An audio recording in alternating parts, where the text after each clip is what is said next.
Hey everyone, welcome back to the channel. If you're new here, make sure to hit that subscribe button and ring the notification bell so you never miss out on important updates that affect your pocket. Now, today's video is a big one. We're diving into the major updates on the Department for Work and Pensions, DWP, benefit system, focusing on personal independence payment, PIP, and universal credit. If you or someone you know is currently claiming these benefits, then you absolutely do not want to miss these updates. Trust me, these changes could impact your future benefits, and we've got 6 major updates that are going to change the game. So, let's get into it. Okay, before we dive into the nitty-gritty of these updates, let's set the stage. For years, the welfare system in the UK has been a topic of debate and concern. Millions of people rely on benefits like PIP and universal credit to support themselves through challenging times. However, the system hasn't always been the easiest to navigate, and for many, it's felt like the system was more of a hurdle than a help.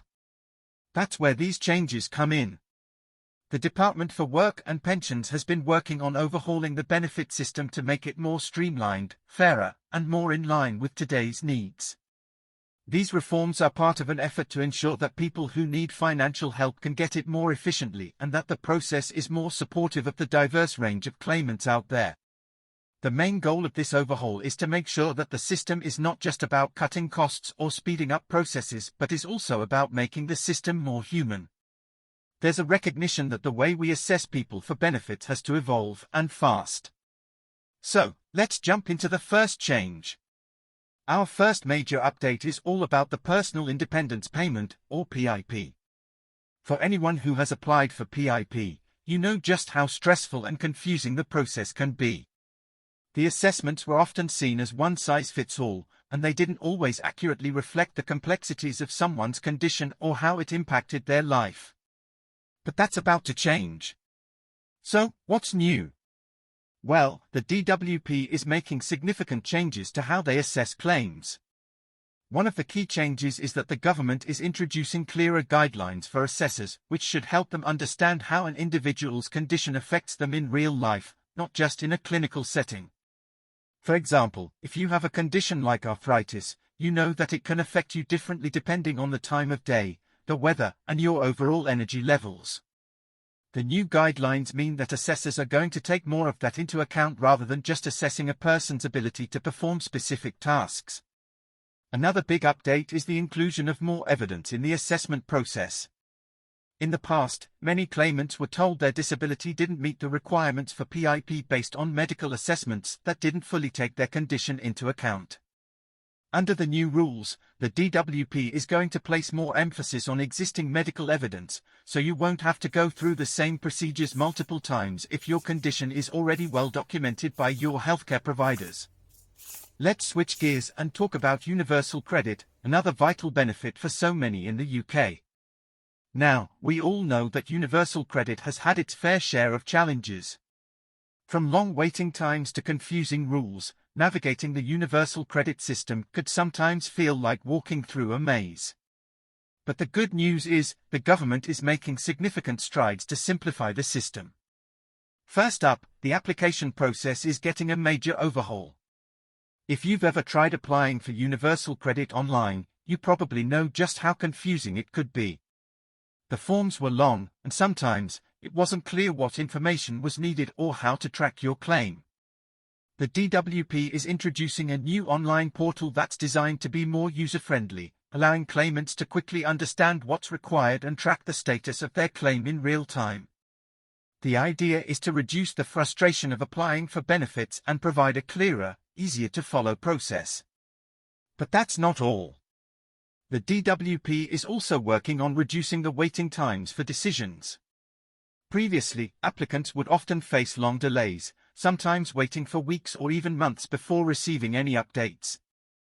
Under the new reforms, the DWP aims to speed up decision-making and ensure that claimants are not left in limbo.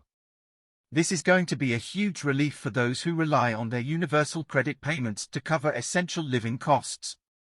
Now, let's talk about something that will make a huge difference for the self-employed, flexibility within the universal credit system. If you're self-employed, you've probably encountered challenges when applying for universal credit. For example, the government used to impose the minimum income floor rule, which assumed that self-employed claimants earned a certain amount every month even if their earnings were lower than that. The good news is that the minimum income floor is being scrapped. Now, self-employed claimants will have universal credit payments based on their actual earnings, rather than an arbitrary assumed income. This change will make universal credit much fairer for freelancers, gig workers, and small business owners who may not always have a steady income month to month. The change also includes more flexibility for self-employed workers who experience fluctuating incomes.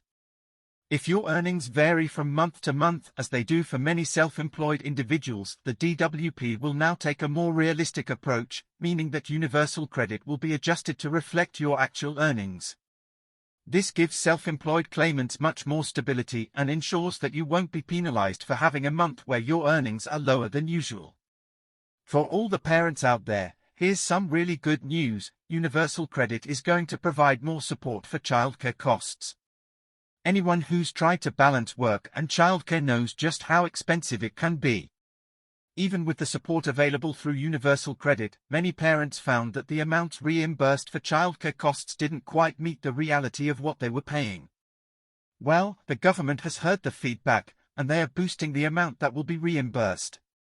This increase is going to make a significant difference, especially for low-income parents who are working hard but still struggling to cover the cost of childcare. The hope is that this will help make work more financially viable for parents who may have otherwise been unable to afford childcare while they work. But that's not all.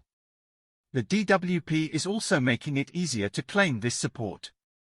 The new system will reduce some of the bureaucracy and paperwork involved, meaning you won't have to jump through as many hoops to access the help you need.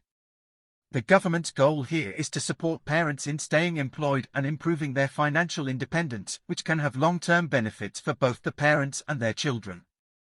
Another area where the DWP is making substantial changes is with the Work Capability Assessment, or WCA. This is a crucial part of how universal credit works for people who are unable to work due to illness or disability. The assessment determines whether a claimant is fit to work and, if not, what kind of support they should receive. Historically, the WCA has been one of the most criticized parts of the welfare system. Many claimants felt that the assessments didn't properly account for the full impact of their condition on their daily lives, especially for people with mental health issues. So, what's changing? Well, the government is shifting the focus of the WCA to consider a wider range of factors. Previously, the WCA was heavily focused on physical impairments, but now, there's going to be more recognition of mental health conditions and their impact on a person's ability to work.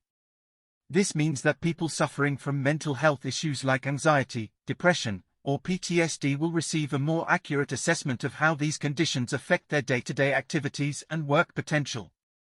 Another change is that the WCA will now take a more holistic approach, considering the overall impact of a person's health conditions rather than focusing solely on isolated tasks. For example, if someone struggles with certain tasks, like walking or lifting, but has severe issues with concentration or focus due to their mental health, that will now be taken into consideration in the assessment process. This is a big step toward making the WCA more accurate and fair. Finally, let's talk about long-term health conditions. For many people with chronic illnesses, the support they've received from the welfare system has not always been adequate, particularly when it comes to financial support. Whether you're living with something like cancer, MS, or a long-term mental health issue, living with a condition that prevents you from working can be financially draining. To address this, the DWP is introducing a new financial support package specifically aimed at people with long-term health conditions that prevent them from working. This package is designed to ensure that people who are unable to work due to their health condition are getting the financial assistance they need to live comfortably and cover essential costs. This is great news because it addresses a significant gap in the system where many people with long-term conditions felt they weren't receiving enough help to meet their needs. The new package will be specifically targeted to those with the most severe and long-lasting health conditions, providing them with additional financial support to help them live with dignity. So, there you have it, 6 major updates to PIP and universal credit that could seriously impact your benefits. Whether you're a current claimant, a self-employed worker, or someone who has long-term health issues, these changes are meant to make the system more supportive and fair. Remember, these changes are rolling out over time, and the DWP is working to implement them gradually, so keep an eye on your notifications and communication from the DWP for updates on how these changes may affect you personally. If you think these changes could affect you or someone you know, make sure to reach out to your local job center or benefit office to get more information on how these reforms will apply to your specific case. And as always, if you found this video helpful, don't forget to like, comment, and share with anyone who might benefit from this information. If you haven't already, hit that subscribe button for more updates on important topics like this one. Thanks for watching, and I'll see you in the next video.